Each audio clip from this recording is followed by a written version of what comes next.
महात्मा सो रहे थे। उस देश का राजा घूमने निकला सवेरे सवेरे। महात्मा पड़े थे वृक्ष के नीचे। अरे इतने सुंदर संत सो रहे हैं, इनके शरीर पर ओढ़ने के लिए कुछ नहीं। राजा जो चादर ओढ़े था उतार कर संत को ओढ़ा दिए। महात्मा बोले खुश रहो बेटा, तुम ऐसे ही करते रहो जिंदगी भर। पीछे से एक चोर आया, संत के शरीर पर इतनी कीमती शॉल देखी, दबे पांव आकर शॉल का एक कोना पकड़ा, खींचा और भागा। महात्मा हंसकर बोले खुश रहो बेटा, तुम ऐसे ही करते रहो जिंदगी भर। देखो, जिससे कभी कोई फर्क न पड़े। एक महात्मा का सामान खो गया, सिपाही के पास रिपोर्ट लिखाई, हमारा सामान तलाशो। क्या खो गया महाराज? एक चटाई खो गई है, आसन खो गई, कंबल खो गया है, छाता खो गया है, कोट खो गया है। सिपाही हंसकर बोला इतनी चीजें तो नहीं खोई, ये आपकी एक गुदड़ी है यही। महात्मा बोले सब मिल गया, सब कुछ मिल गया।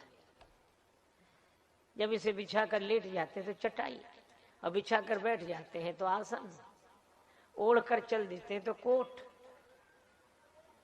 और ओढ़ कर सो जाते हैं तो रजाई कंबल, सिर पर रख लेते हैं तो छाता।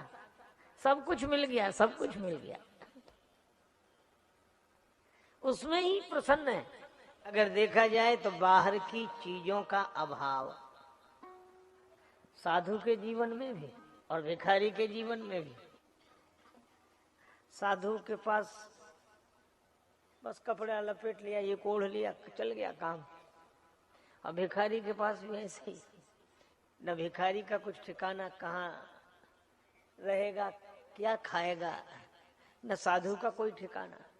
लेकिन आप देखोगे भिखारी परेशान रहता है और साधु प्रसन्न रहता है।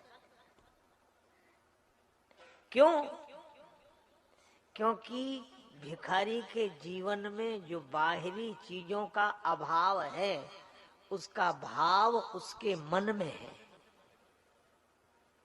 और संत के जीवन में बाहरी चीजों का अभाव तो है, पर उस अभाव का भाव उसके मन में नहीं है, इसलिए प्रसन्न है। भिखारी को कोई देता है तो देने वाले की कृपा, भिखारी को कोई देता है तो देने वाले की कृपा।